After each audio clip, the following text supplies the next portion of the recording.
અને સેલવાસમાં સવારથી મેઘાએ કરી છે તોફાની બેટિંગ। દાદરાનગર હવેલીના સામરવરણી અને આસપાસના વિસ્તારમાં રવિવારે મેઘરાજાએ રમઝટ બોલાવી છે। સાથે જ સેલવાસ અને અંતરિયાળ વિસ્તારમાં પણ સવારથી જ મેઘમહેરે જમાવટ કરી હતી। વાપી સહિત વલસાડ, ધરમપુર, કપરાડા, પારડી અને ઉમરગામ તાલુકામાં વરસાદે ધબધબાટી બોલાવતા રોડ પર પાણી વહેતા થયા હતા। ભારે વરસાદથી લોકોને ઉકળાટ અને બફારાથી છુટકારો મળ્યો હતો। સવારથી વરસાદની હેલી જામતા લોકોએ રજામાં વરસાદની મજા માણી હતી। ઉપરવાસમાં ભારે વરસાદથી જિલ્લાના તમામ નદી નાળાઓ બે કાંઠે વહી રહ્યા છે, ત્યારે આ વિસ્તારમાં સતત વરસાદથી ખેડૂતોની ચિંતામાં વધારો થયો છે। છોટાઉદેપુરના બોડેલીમાં ડાયવર્ઝન ધોવાતા 30 ગામના લોકો પરેશાન। છોટાઉદેપુર જિલ્લાનું છેવાડાનું રણભૂન પાટિયા ગામ વચ્ચે મેરિયા નદી પસાર થઈ રહી છે। આ રસ્તો બે જિલ્લાઓને જોડતો મુખ્ય માર્ગ છે। ત્યાં નદી ઉપર નવો પુલ બનાવવાની કામગીરી ચાલે છે, જેથી ડાયવર્ઝન બનાવવામાં આવ્યું હતું। જો કે ભારે વરસાદમાં ડાયવર્ઝન ધોવાઈ ગયું। અહીંથી વિદ્યાર્થીઓને પસાર થવામાં ભારે હાલાકીનો સામનો કરવો પડે છે। ડાયવર્ઝન બનાવવામાં ખામી રાખતા હાલ બે જિલ્લાને જોડતો રસ્તો બંધ થઈ ગયો છે। તંત્ર દ્વારા માર્ગ બંધ કરી દેતા હાલ 30થી વધુ ગામોના લોકો પરેશાન થઈ ગયા છે। શાળામાં ભણતા બાળકો જીવના જોખમે આ ડાયવર્ઝન ઉપરથી પસાર થાય છે। જ્યારે નદીમાં ભારે પાણીની આવક થાય છે, ત્યારે કલાક સુધી લોકો બંને કિનારા પર પાણી ઉતરવાની રાહ જુએ છે, પરંતુ ઉપરવાસમાં પડી રહેલા ભારે વરસાદના પગલે પાણીની સતત આવક વધતા લોકો મૂંઝવણમાં મુકાયા છે। તંત્ર દ્વારા આજ સુધી કોઈ અહીં ના આવતા લોકોમાં રોષ ફેલાયો છે। બનાસકાંઠામાં વરસાદથી બનાસ નદી બે કાંઠે વહી। દક્ષિણ ગુજરાત અને ઉત્તર ગુજરાતમાં ભારે વરસાદથી નદીઓ ગાંડીતુર બની છે। ઉપરવાસમાં પણ વરસાદના કારણે નદીઓમાં પાણીની નોંધપાત્ર આવક થઈ છે। દક્ષિણમાં પૂર્ણા, અંબિકા, કાવેરી નદીમાં આવક, તો બનાસકાંઠામાં બનાસ નદી બે કાંઠે વહેતી થઈ। ઉપરવાસમાં વરસાદ બાદ બનાસકાંઠાની નદીમાં આવક થઈ। અમીરગઢ પાસે બનાસ નદીની બે કાંઠે વહી છે। રાજસ્થાનમાં ઉપરવાસમાં સારો વરસાદ પડતા સતત પાણીની આવક થઈ રહી છે। પ્રથમવાર બનાસ નદી વહેતી થતા લોકોએ વધામણા કર્યા। પાણીના તળો ઊંચો આવવાની ખુશી લોકોમાં જોવા મળી રહી છે। ધાનેરામાં મેઘાએ ધબધબાટી બોલાવતા 1 કલાકમાં રોડ ડૂબ્યા, વાહનો બંધ પડી ગયા। ઉત્તર ગુજરાતમાં મેઘરાજાએ રવિવારે સવારથી જ મંડાણ કર્યું હતું। વહેલી સવારથી ધોધમાર વરસાદ વરસી પડતા બનાસકાંઠાનું ધાનેરા પાણી થઈ ગયું। સવારથી જ ધાનેરામાં ધબધબાટી બોલાવતા 1 કલાકમાં 2 ઇંચ જેટલું પાણી વરસી ગયું હતું। અનરાધાર વરસાદના પગલે ધાનેરાના અનેક વિસ્તાર બેટમાં ફેરવાઈ ગયા હતા। રોડ ઉપર વાહનોના પૈડા ડૂબી જાય એટલા પાણી ભરાઈ ગયા, જેથી રવિવારની સવાર ધાનેરાના લોકો માટે મુસીબત બનીને આવી। થરાદ સાંચોર હાઈવેનો સર્વિસ રોડ પાણીથી લથપથ થઈ જતા વાહનો ડૂબ્યા હતા। વાહનોના પૈડા ડૂબી જાય એટલું પાણી ભરાતા અનેક વાહનો બંધ પડી ગયા। કાર અને રિક્ષાને ધક્કો મારવો પડ્યો હતો। ચારે બાજુ પાણીનું સામ્રાજ્ય છવાતા વાહન ચાલકો પરેશાન થયા। લોકોને પોતાના વાહનો બંધ થતા ધક્કા મારવા પડ્યા, પણ ભારે વરસાદથી ખેડૂતો ખુશખુશાલ થયા। નવસારી જિલ્લામાં સતત વરસાદી માહોલ અને ઉપરવાસમાંથી આવેલા અવિરત વરસાદના કારણે અને જે પાણી આવી રહ્યું છે તેના કારણે જનજીવન પ્રભાવિત થયું છે। નદીઓ તોફાની બનતા જામલિયાને જોડતો માર્ગ બંધ થયો છે। 5થી વધુ ગામોને જોડતા બ્રિજ પર પાણી ફરી વળ્યા છે। પાણી વચ્ચે લોકો જોખમી પુલ પસાર કરતા જોવા મળ્યા છે। વૈકલ્પિક રસ્તો ન હોવાને કારણે લોકોની સમસ્યા પણ વધી ગઈ છે।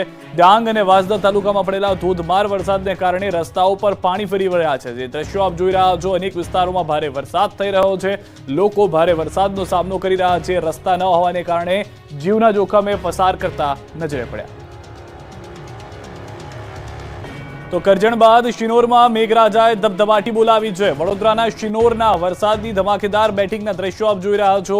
વડોદરામાં પણ સારો એવો વરસાદ થશે તેવી આગાહી કરવામાં આવી હતી, તો તે પ્રમાણેની પરિસ્થિતિ પણ જોવા શિનોરથી મળી રહી છે। કાળા ડિબાંગ વાદળોથી આકાશ ઘેરાઈ ગયું હતું। શિનોર, માલસર, માંડવા, સાંધલી સહિતના ગામોમાં વરસી રહ્યો છે ભારે વરસાદ। શિનોર મુખ્ય બજારના રોડ રસ્તા પર પાણી ફરી વળ્યા છે।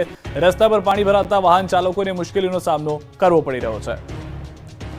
તો વડોદરા જિલ્લાના કરજણ પંથકમાં વરસાદી માહોલ યથાવત જોવા મળી રહ્યો છે। કરજણના મિયા ગામ સહિતના ગામોમાં વરસાદ વરસ્યો છે। વરસાદને કારણે રસ્તાઓ પર વરસાદી પાણી પણ ફરી વળ્યા છે। જળજમાવની પરિસ્થિતિનું નિર્માણ થયું છે। કાળા ડિબાંગ વાદળોની વચ્ચે મેઘરાજાનું આગમન થઈ ગયું। ડાંગમાં પડી રહેલા અવિરત વરસાદને કારણે નયનરમ્ય દ્રશ્યો સર્જાયા છે। ઉપરવાસથી આવી રહેલા સતત પાણીના કારણે ગીરાધોધ સોળે કળાએ ખીલી ઉઠ્યો છે, તો પ્રવાસીઓ પણ ગીરાધોધને જોઈને ખુશખુશાલ થઈ ગયા છે। ગુજરાત પર એક સાથે 2 સિસ્ટમ સક્રિય, હજુ સુધી નહીં પડ્યો હોય તેવો વરસાદ પડશે। ગુજરાતમાં વરસાદે વિરામ લીધો છે। મોટાભાગના વિસ્તારમાં વરાપ નીકળી ગઈ છે, જેથી ખેડૂતો ખુશ પણ છે, પણ ખુશીઓ બહુ લાંબો સમય નહીં ટકી શકે, કેમ કે ગુજરાત પર 2 સિસ્ટમ ભૂક્કા બોલાવશે। આજ સુધી ક્યારેય નહીં પડ્યો એવો વરસાદ પડશે। હવામાન વિભાગે આગાહી કરી છે કે 2 સિસ્ટમ સક્રિય થઈ છે। 2 સિસ્ટમ સક્રિય થવાને કારણે રાજ્યમાં આગામી 7 દિવસ વરસાદ તોડી નાખે એવો પડશે। ઉત્તર ગુજરાત, દક્ષિણ ગુજરાત અને સૌરાષ્ટ્રમાં વરસાદ તોફાની બનશે। અમદાવાદ, ગાંધીનગરમાં ભારે વરસાદની આગાહી। ખેડા, આણંદ, વડોદરા, ભરૂચ, દાહોદમાં પણ વરસાદ રમઝટ બોલાવશે, ત્યારે માછીમારોને દરિયો ન ખેડવા પણ સૂચના અપાઈ છે. તો અંબાલાલ પટેલે પણ ખતરનાક વરસાદની આગાહી કરી છે. અંબાલાલ પટેલના મતે બંગાળ ઉપસાગરમાં સિસ્ટમ થશે સક્રિય. 12 થી 15 ઓગસ્ટના ઉત્તર ગુજરાતમાં વરસાદ થશે. રાજ્યના અલગ અલગ ભાગોમાં પડશે વરસાદ. 26 ઓગસ્ટથી નવી સિસ્ટમ સક્રિય થશે. 28 ઓગસ્ટ સુધીમાં પુનઃ વરસાદનું થશે આગમન. રાજ્યના ભિન્ન ભાગોમાં પડશે વરસાદ. મહેસાણા, બનાસકાંઠાના ભાગોમાં વરસાદની આગાહી. દાંતા, શામળાજીના ભાગોમાં વરસાદની આગાહી. કચ્છ વિસ્તારમાં ભારેથી ભારે વરસાદની આગાહી. આ તરફ વલસાડમાં નિર્માણાધીન બ્રિજનો પિલ્લર ધરાશાયી થતા તંત્ર દોડતું થયું. વલસાડનો ઉમરસાડીમાં નિર્માણ પામી રહેલો બ્રિજ તૈયાર થાય તે પહેલા જ બ્રિજમાં થયેલો ભ્રષ્ટાચાર સામે આવી ગયો. ઉમરસાડીમાં નિર્માણાધીન બ્રિજનો પિલ્લર નમી પડ્યો હતો. ખાડીમાં બનાવેલ બ્રિજનો પિલ્લર નમી ગયો. ઉમરસાડી દેસાઈવાડથી નાની માછીવાડ તરફ જતા રસ્તા પર દરિયા કિનારે જતો માર્ગ પર બની રહ્યો છે ઓવરબ્રિજ. ત્યારે જમીનમાંથી નીચે માટી સાથે આ બ્રિજનું એક પિલ્લર નમી પડતા રોષ ફેલાયો. બ્રિજના પિલ્લરો નીચેની માટી ધોવાઈ જતા પિલ્લરો બીજા પિલ્લરો પર જઈ અટકી પડ્યો હતો. આ ઘટનાની જાણ વહીવટીતંત્રને થતા વહીવટીતંત્ર દોડતું થઈ ગયું હતું. એક તરફનો રોડ કોર્ડન કરી દેવામાં આવ્યો છે.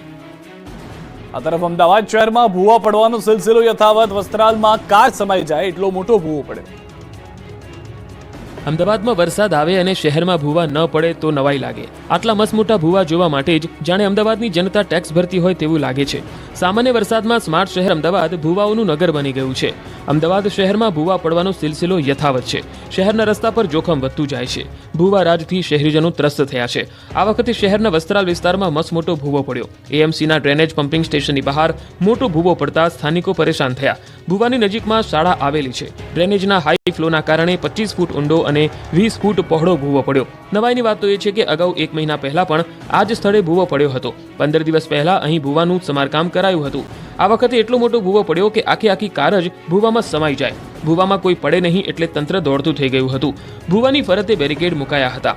મુખ્ય માર્ગ પર અવરજવર બંધ કરાઈ. પણ તંત્રની પ્રી મોન્સૂન કામગીરી સામે સવાલ ઊભા થયા છે. વડોદરા નગરી પણ બની ગયું છે ભૂવા નગરી. વડોદરામાં આખો ટ્રક જ સમાઈ જાય એટલો મોટો ભૂવો પડ્યો. ભારે વરસાદ બાદ વડોદરાના રસ્તાઓ પોલા થઈ ગયા. ઠેર ઠેર ભૂવાઓ પડી રહ્યા છે. હવે વડોદરાના રસ્તાઓ પર નીકળવું ખતરાથી ખાલી નથી, કેમ કે આ વખતે વડોદરાના નગરપુરામાં મહાકાય ભૂવો પડ્યો. આખી કાર સમાઈ જાય એટલો મોટો ભૂવો પડ્યો. મુખ્ય માર્ગ પર ભૂવો પડતા લોકોને હાલાકી પડી. હલકી ગુણવત્તાની કામગીરીને કારણે ભૂવા પડતા હોવાનો આક્ષેપ. આ ભૂવાઓ કોન્ટ્રાક્ટર અને અધિકારીઓની મિલીભગતની પોલ ખોલી રહ્યા છે. જામનગરમાં 3 માળની ઇમારત ધરાશાયી થતા એક વ્યક્તિએ જીવ ગુમાવવો પડ્યો. જામનગરની સાધના કોલોનીમાં 3 માળની ઇમારત ધરાશાયી થતા એક વ્યક્તિએ જીવ ગુમાવ્યો છે. શહેરની સાધના કોલોનીમાં 3 માળની ઇમારત ધરાશાયી થઈ હતી. ઘટનાની જાણ થતાં ફાયર વિભાગ અને પાલિકાની ટીમ સ્થળ પર પહોંચી ગઈ હતી. આ દુર્ઘટનામાં એક વ્યક્તિને ગંભીર ઈજા પહોંચતા સારવાર માટે હોસ્પિટલ ખસેડાયા છે. જો કે સારવાર દરમિયાન ઈજાગ્રસ્ત વ્યક્તિએ દમ તોડ્યો હતો. નવી સાધના કોલોનીમાં M67 બ્લોક ધરાશાયી થતા ખળભળાટ મચી ગયો. ભારે વરસાદ બાદ બિલ્ડિંગ પોલ બની જતા ધડાકાભેર પડતા આખી સોસાયટીની ઊંઘ ઉડી ગઈ હતી. લોકો ઘરની બહાર દોડી આવ્યા હતા. દોડધામ મચી ગઈ હતી. લોકોના ટોળા એકત્ર થઈ ગયા. અગાઉ પણ આ વિસ્તારમાં M68 ફ્લેટ ધરાશાયી થયો હતો, જેમાં 6 લોકોના મૃત્યુ થયા હતા. અગાઉ પણ મનપા અને હાઉસિંગ બોર્ડે આ વિસ્તારમાં જર્જરિત પ્લોટોમાં નોટિસ અપાઈ હતી. બાયપાસ રોડને લઈને પાલનપુરના 16 ગામના ખેડૂતો કરશે ઉગ્ર આંદોલન.